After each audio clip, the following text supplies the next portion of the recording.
This is our session 2 reading, page 11 through 29. Think and Grow Rich, the Powerhouse Mastermind Text. Pages 11 through 29. Let's get started. Introduction. The man who thought his way into a partnership with Thomas A. Edison. Truly, thoughts are things, and powerful things at that, when they are mixed with definiteness of purpose, persistence, and a burning desire for their translation into riches or other material objects. A little more than 30 years ago, Edwin C. Barnes discovered how true it is that men really do think and grow rich. His discovery did not come about in one sitting. It came little by little, beginning with a burning desire to become a business associate of the great Thomas A. Edison. One of the chief characteristics of Barnes's desire was that it was definite. He wanted to work with Edison, not for him. Observe carefully the description of how he went about translating his desire into reality, and you will have a better understanding of the 13 principles which lead to riches. When this desire or impulse of thought first flashed into his mind, he was in no position to act upon it. Two difficulties stood in his way.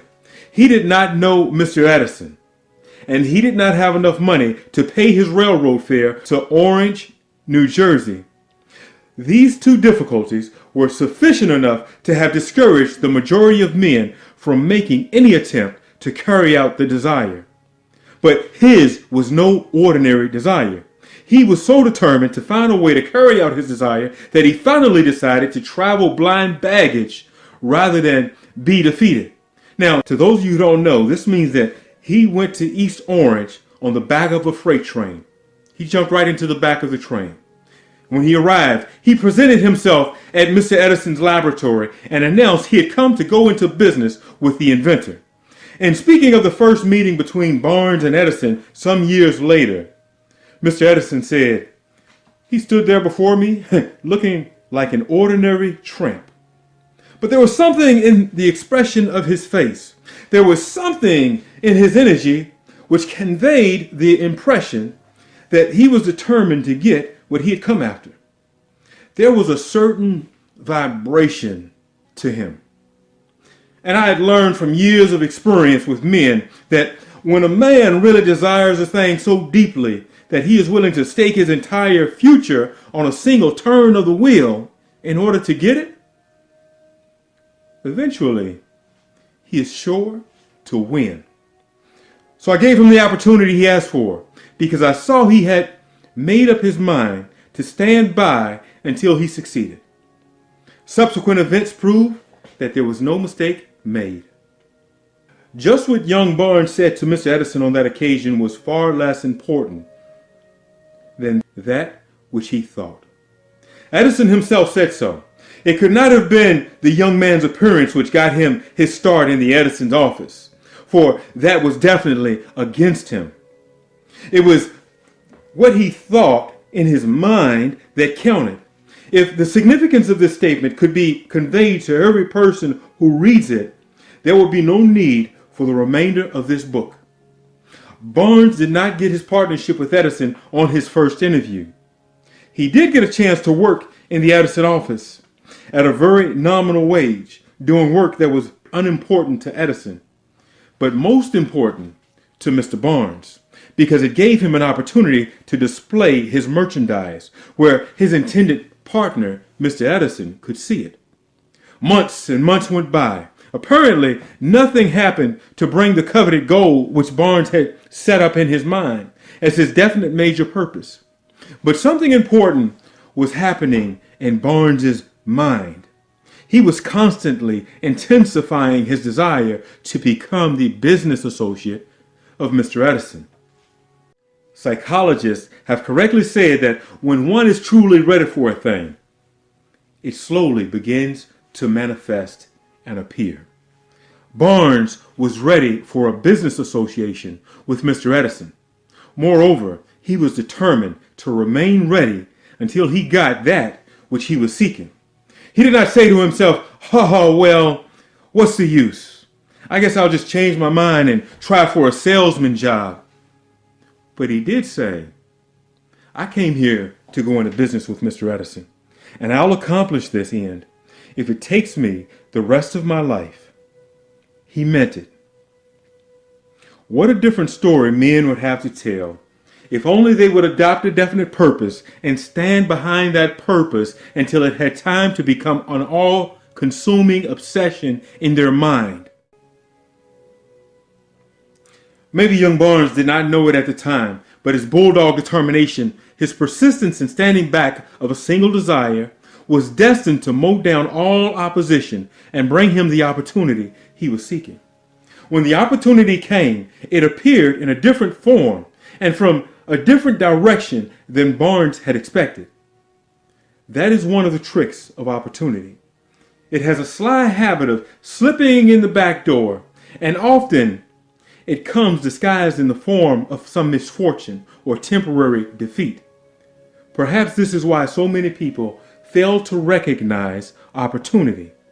Mr. Edison had just perfected a new office device, known at the time as the Edison dictating machine, now known as the Ediphone. His salesmen were not enthusiastic over the machine.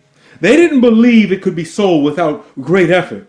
Barnes, however, saw his opportunity. It had crawled in quietly, hitting in a queer-looking machine which interested no one but Barnes and the inventor. Barnes knew he could sell the Edison dictating machine. He suggested this to Edison and promptly got his chance. He did sell the machine. In fact, he sold it so successfully that Edison gave him a contract to distribute and market across the entire nation. Out of that business association grew the slogan, "Made by Edison, installed by Barnes." The business alliance had been in operation for more than 30 years. Out of it, Barnes has made himself rich in money, but he has done something infinitely greater. He has proved that one really may think and grow rich. How much actual cash that original desire of Barnes's has been worth to him, I have no way of knowing.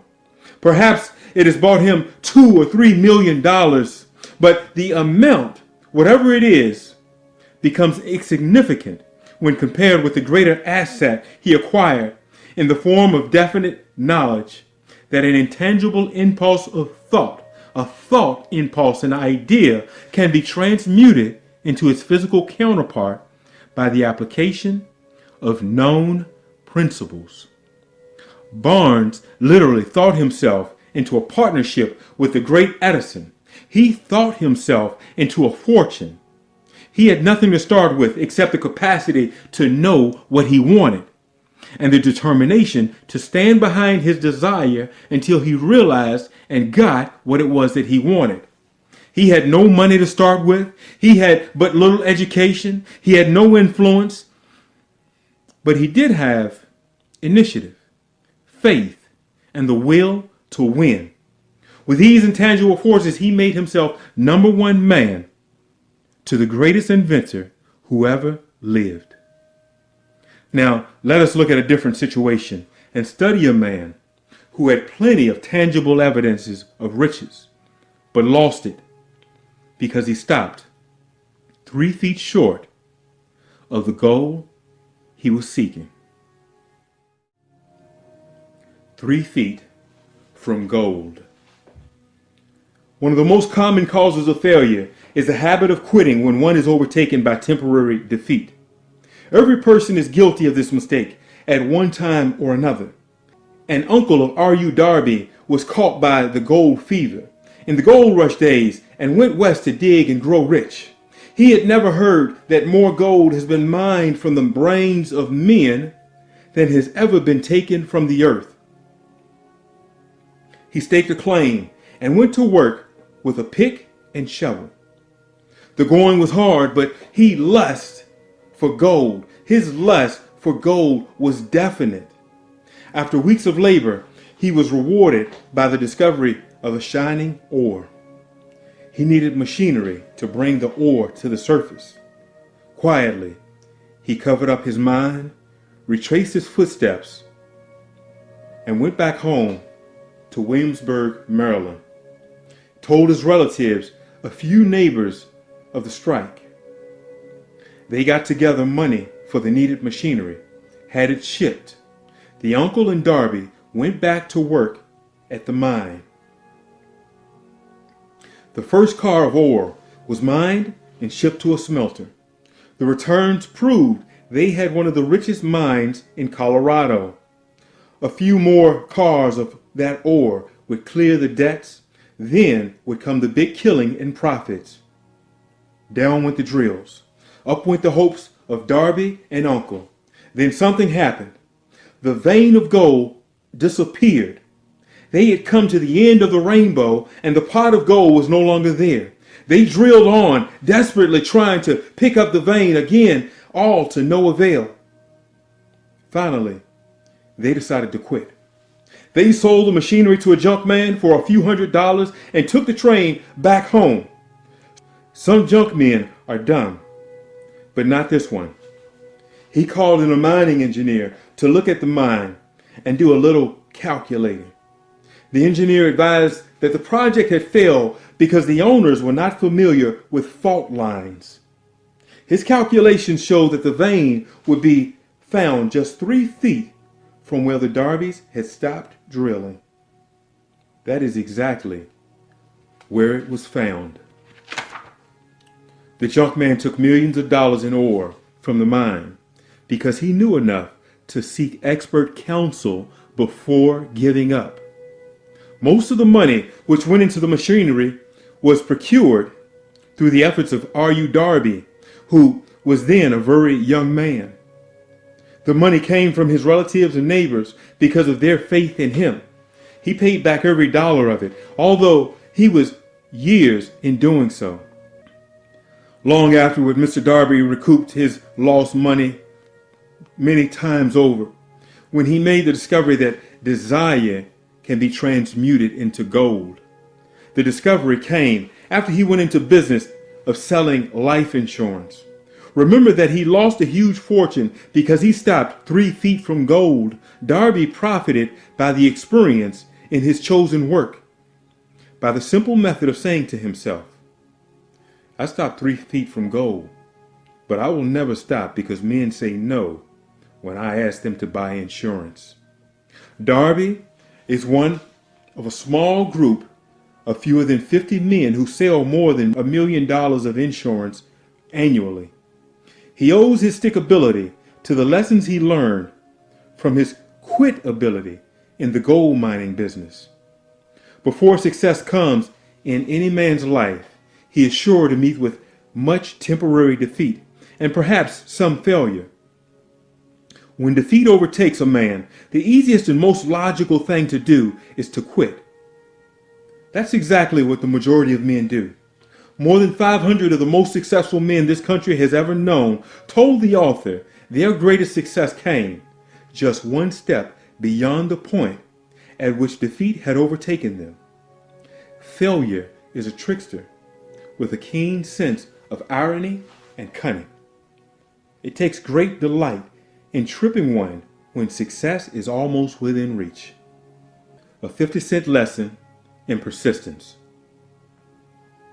Shortly after Mr. Darby received his degree from the University of Hard Knocks and had decided to profit by his experience in the gold mining business, he had the good fortune to be present on an occasion that proved to him that no does not necessarily mean no. One afternoon, he was helping his uncle grind wheat in an old-fashioned mill.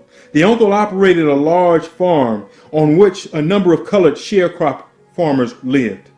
Quietly, the door was opened, and a small colored child, the daughter of a tenant, walked in and took her place near the door. The uncle looked up, saw the child, and barked at her roughly. "What do you want?" Meekly, the child replied, "My mammy said, send her 50 cents. "I'll not do it," the uncle retorted. "Now, you run on home." "Yes, sir," the child replied, but she did not move. The uncle went ahead with his work, so busily engaged that he did not pay enough attention to the child to observe that she did not leave. When he looked up and saw her still standing there, he yelled at her, "I told you go on home. Now go, or I'll take a switch to you." The little girl said, "Yes, sir." But she did not budge an inch. The uncle dropped a sack of grain he was about to pour into the meal hopper, picked up a barrel stave, and started toward the child with an expression on his face that indicated trouble. Darby held his breath. He was certain he was about to witness a murder. He knew his uncle had a fierce temper. He knew that colored children were not supposed to defy white people in that part of the country. When the uncle reached the spot where the young child was standing, she quickly stepped forward one step, looked up into his eyes, and screamed at the top of her shrill voice, "My mammy's gotta have that 50 cents. The uncle stopped, looked at her for a minute, then slowly laid the barrel stave on the floor, put his hand in his pocket, took out a $50, and gave it to her. The child took the money and slowly backed toward the door, never taking her eyes off the man whom she had just conquered. After she had gone, the uncle sat down on a box and looked out the window into space for more than 10 minutes. He was pondering with awe over the whipping he had just taken. Mr. Darby, too, was doing some thinking. That was the first time in all his experience that he had seen a colored child deliberately master an adult white person. How did she do it? What happened to his uncle that caused him to lose his fierceness and become as docile as a lamb? What strange power did this child use that made her master over her superior? What strange power did this child use that made her master over her superior? These and other similar questions flashed into Darby's mind, but he did not find the answer until years later when he told me the story. Strangely, the story of this unusual experience was told to the author in the old mill on the very spot where the uncle took his whipping. Strangely, too, I had devoted nearly a quarter of a century to the study of the power which enabled an ignorant, illiterate colored child to conquer an intelligent man. As we stood there in that musty old mill, Mr. Darby repeated the story of the unusual conquest and finished by asking, "What can you make of it? What strange power did that child use that so completely whipped my uncle?" The answer to this question will be found in the principles described in this book. The answer is full and complete. It contains detail and instruction sufficient to enable anyone to understand and apply the same force which the little child accidentally stumbled upon. Keep your mind alert, and you will observe exactly what strange power came to the rescue of the child. You will catch a glimpse of this power in the next chapter. Somewhere in the book, you will find an idea that will quicken your receptive powers and place at your command for your own benefit this same irresistible power. The awareness of this power may come to you in this first chapter, or it may flash into your mind in some subsequent chapter. It may come in the form of a single idea, or it may come in the nature of a plan or a purpose. Again, it may cause you to go back into your past experiences or failures or defeat and bring to the surface some lesson by which you can regain all that you lost through defeat. After I had described to Mr. Darby the power unwittingly used by the little colored child, he quickly retraced his 30 years of experience as a life insurance salesman and frankly acknowledged that his success in that field was due in no small degree to the lesson he had learned from the child. Mr. Darby pointed out, every time a prospect tried to bow out on me without buying, I saw that child standing there in the old mill, her big eyes glaring in defiance. And I said to myself, I've got to make this sale. The better portion of all sales I have made were made after people had said no. He recalled, too, his mistake in having stopped only 3 feet from goal. But he said that experience was a blessing in disguise. It taught me to keep on keeping on, no matter how hard the going may be, a lesson I needed to learn before I could succeed in anything. This story of Mr. Darby and his uncle, the colored child and the gold mine, doubtless will be read by hundreds of men who make their living by selling life insurance. And to all of these, the author wishes to offer the suggestion that Darby owes to these two experiences his ability to sell more than $1 million in life insurance every year. Life is strange and often imponderable. Both the successes and the failures have their roots in simple experiences. Mr. Darby's experiences were commonplace and simple enough, yet they held the answer to his destiny in life. Therefore, they were as important to him as life itself. He profited by these two dramatic experiences because he analyzed them and found the lesson they taught. But what of the man who has neither the time nor the inclination to study failure in search of knowledge that may lead to success? Where and how is he to learn the art of converting defeat into stepping stones of opportunity? In answer to these questions, this book was written. The answer called for a description of 13 principles, but remember, as you read, the answer you may be seeking to the questions which have caused you to ponder over the strangeness of life may be found in your own mind through some idea, plan, or purpose which may spring into your mind as you read. One sound idea is all that one needs to achieve success. The principles described in this book contain the best and most practical of all that is known concerning ways and means of creating useful ideas. Before we go any further, our approach to the description of these principles, we believe you are entitled to receive this important suggestion. When riches begin to come, they come so quickly, in such great abundance, that one wonders where they have been hiding during all those lean years. This is an astounding statement, and all the more so when we take into consideration the popular belief that riches come only to those who work hard and long. When you begin to think and grow rich, you will observe that riches begin with a state of mind, with definiteness of purpose, and with little or no hard work. You and every person ought to be interested in knowing how to acquire that state of mind which will attract riches. I spent 25 years in research analyzing more than 25,000 people because I too wanted to know how wealthy men became that way. Without that research, this book could not have been written. Here, take notice of a very significant truth.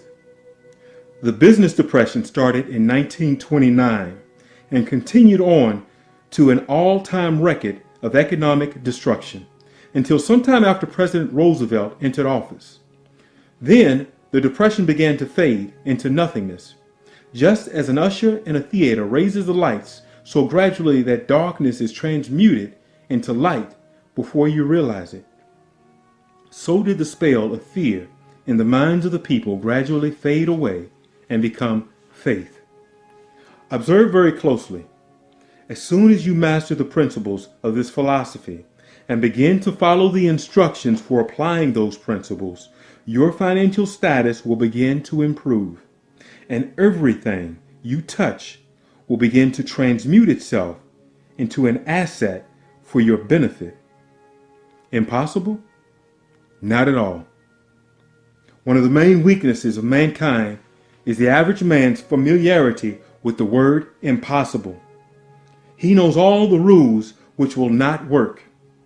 He knows all the things which cannot be done. This book was written for those who seek the rules which have made others successful and are willing to stake everything on those rules. A great many years ago, I purchased a fine dictionary. The first thing I did with it was to turn to the word impossible and neatly clip it out of the book. That would not be unwise for you to do. Success comes to those who become success conscious. Failure comes to those who indifferently allow themselves to become failure conscious. The object of this book is to help all who seek it to learn the art of changing their minds from failure consciousness to success consciousness. Another weakness found in altogether too many people is the habit of measuring everything and everyone by their own impressions and beliefs. Some who will read this will believe that no one can think and grow rich. They cannot think in terms of riches because their thought habits have been steeped in poverty, want, misery, failure, and defeat. These unfortunate people remind me of a prominent Asian who came to America to be educated in American ways. He attended the University of Chicago. One day, President Harper met this young man on the campus, stopped him to chat for a few minutes, and asked what had impressed him as being the most noticeable characteristic of the American people. "Why," the student exclaimed, "your eyes! What do we say about the Asians?" We refuse to believe that which we do not understand. We foolishly believe that our own limitations are the proper measure of limitations. Sure, the other fellow's eyes are different because they're not the same as our own. Millions of people look at the achievements of Henry Ford after he has arrived and they envy him because of his good fortune or luck or genius or whatever it is that they credit for Ford's fortune. Perhaps one person in every 100,000 knows the secret of Ford's success, and those who do know are too modest or too reluctant to speak of it because of its simplicity. A single transaction will illustrate the secret perfectly. A few years back, Ford decided to produce his famous V8 motor. He chose to build an engine with the entire 8 cylinders cast in one block and instructed his engineers to produce a design for the engine. The design was placed on paper, but the engineers agreed to a man that it was simply impossible to cast an 8-cylinder gas engine block in one piece. Ford said, "Produce it anyway." But they replied, "It's impossible." "Go ahead," Ford commanded, "and stay on the job until you succeed, no matter how much time is required." The engineers went ahead. There was nothing else for them to do if they were to remain on Ford's staff. 6 months went by, nothing happened. Another 6 months passed, and still nothing happened. The engineers tried every conceivable plan to carry out the orders, but the thing seemed out of the question. It seemed impossible. At the end of the year, Ford checked with his engineers, and again they informed him that they had found no way to carry out his orders. "Go right ahead," said Ford. "I want it. I will have it." They went ahead. And then, as if by a stroke of magic, the secret was discovered. The Ford determination had won once more.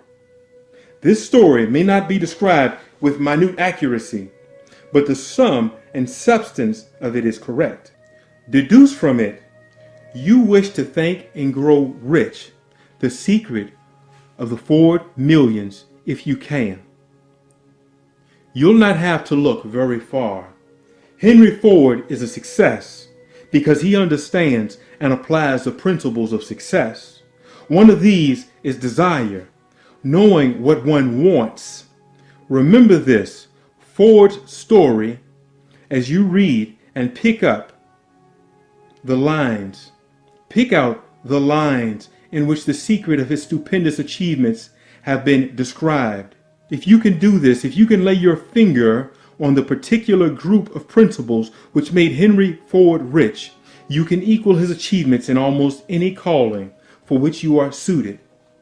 You are the master of your fate, the captain of your soul. When Henley wrote the prophetic lines, I am the master of my fate, I am the captain of my soul, he should have informed us that we are the masters of our fate, the captains of our souls, because we have the power to control our thoughts. He should have told us that the ether in which this little earth floats, in which we move and have our being, is a form of energy moving at an inconceivably high rate of vibration, and that the ether is filled with a form of universal power which adapts itself to the nature of the thoughts we hold in our minds and influences us in natural ways to transmute our thoughts into their physical equivalent. If the poet had told us this great truth, we would know why it is that we are the masters of our fate, the captains of our soul. He should have told us with great emphasis that this power makes no attempt to discriminate between destructive thoughts and constructive thoughts, that it will urge us to translate into physical realities thoughts of poverty just as quickly as it will influence us to act upon the thoughts of riches. He should have told us, too, that our brains become magnetized with the dominating thoughts which we hold in our minds, and by means with which no man is familiar. These magnets attract to us the forces, the people, the circumstances of life, which harmonize with the nature of our dominating thoughts. He should have told us that before we can accumulate riches in great abundance, we must magnetize our minds with intense desire for riches, that we must become money conscious until the desire for money drives us to definite plans for acquiring it. But being a poet and not a philosopher, Henley contented himself by stating a great truth in poetic form, leaving those who followed him to interpret the philosophical meaning of his lines. Little by little, the truth has unfolded itself until it now appears certain that the principles described in this book hold the secret of mastery over our economic fate. We are now ready to examine the first of these principles. Maintain a spirit of open-mindedness, and remember as you read, they are the invention of no one man. The principles were gathered from the life experiences of more than 500 men who actually accumulated riches in huge amounts. Men who began in poverty with but little education, without influence. The principles for these men, you can put them to work for your own enduring benefit. You will find it easy, not hard, easy to do. Before you read the next chapter, I want you to know that it conveys factual information which might easily change your entire financial destiny, as it has so definitely brought changes of stupendous proportions to two people described.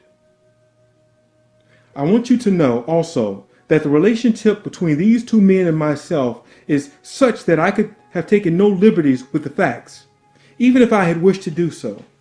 One of them has been my closest personal friend for almost 25 years. The other is my own son. The unusual success of these two men, success which they generously accredit to the principle described in the next chapter, more than justifies this personal reference as a means of emphasizing the far-flung power of this principle. Almost 15 years ago, I delivered the commencement address at Salem College in Salem, West Virginia. I emphasized the principle described in the next chapter with so much intensity that one of the members of the graduating class definitely appropriated it and made it a part of his own philosophy. The young man is now a member of Congress and an important factor in the present administration. Just before this book went into the publisher, he wrote me a letter in which he so clearly stated his opinion of the principle outlined in the next chapter that I have chosen to publish his letter as an introduction to that chapter. It gives you an idea of the rewards to come. Here it is. My dear Napoleon, my service as a member of Congress has given me an insight into the problems of men and women. I am writing to offer a suggestion which may become helpful to thousands of worthy people. With apologies, I must state that the suggestion, if acted upon, will mean several years of labor and responsibility for you. But I am enheartened to make this suggestion because I know your great love for rendering useful service. In 1922, you delivered the commencement address at Salem College when I was a member of the graduating class. In that address, you planted in my mind an idea which has been responsible for the opportunity I now have to serve the people of my state, and will be responsible in very large measure for whatever success I may have in the future. The suggestion I have in mind is that you put into a book the sum and substances of the address you delivered at Salem College. And in that way, give the people of America an opportunity to profit by your many years of experience and association with the men who, by their greatness, have made America the richest nation on earth. I recall, as though it were yesterday, the marvelous description you gave of the method by which Henry Ford, with but little formal schooling, without a dollar, with no influential friends, rose to great heights.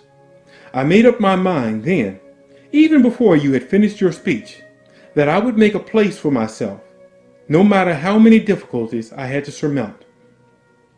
Thousands of young people will finish their schooling this year, and within the next few years, every one of them will be seeking just such a message of practical encouragement as the one I received from you. They will want to know where to turn, what to do to get started in life. You can tell them because you have helped to solve the problem of so many people. If there is any possible way that you can afford to render so great a service, may I offer the suggestion that you include with every book one of your personal analysis charts, in order that the purchaser of the book may have the benefit of a complete self-inventory, indicating, as you indicated to me years ago, exactly what is standing in the way of success.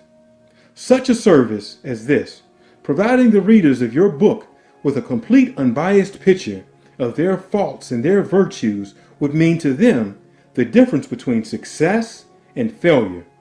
The service would be priceless. Millions of people are now facing the problem of staging a comeback because of the depression. And I speak from personal experience when I say, I know these earnest people would welcome the opportunity to tell you their problems and to receive your suggestions for the solution. You know the problems of those who face the necessity of beginning all over again.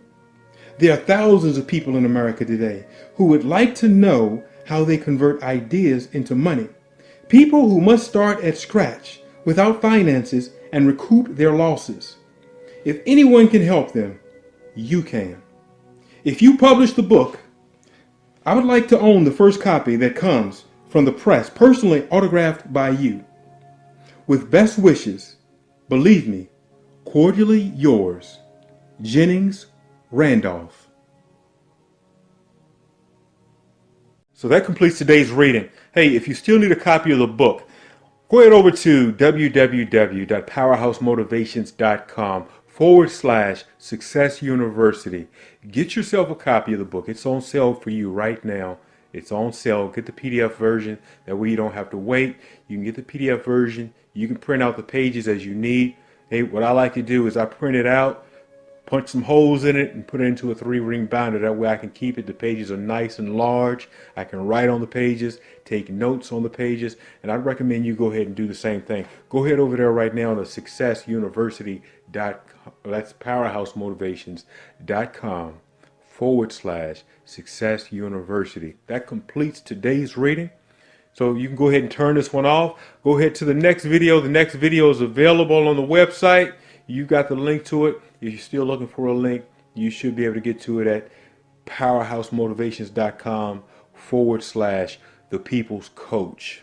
Again, that's powerhousemotivations.com/The People's Coach. If you're in the coaching program, then we'll make sure you have a link. If not, go ahead and get that. Go over there, get the book, and I'll see you on the next video. Let's read that together. If you're busy, I'll read it for you. Don't worry, you can listen to it as you go. I've got you covered.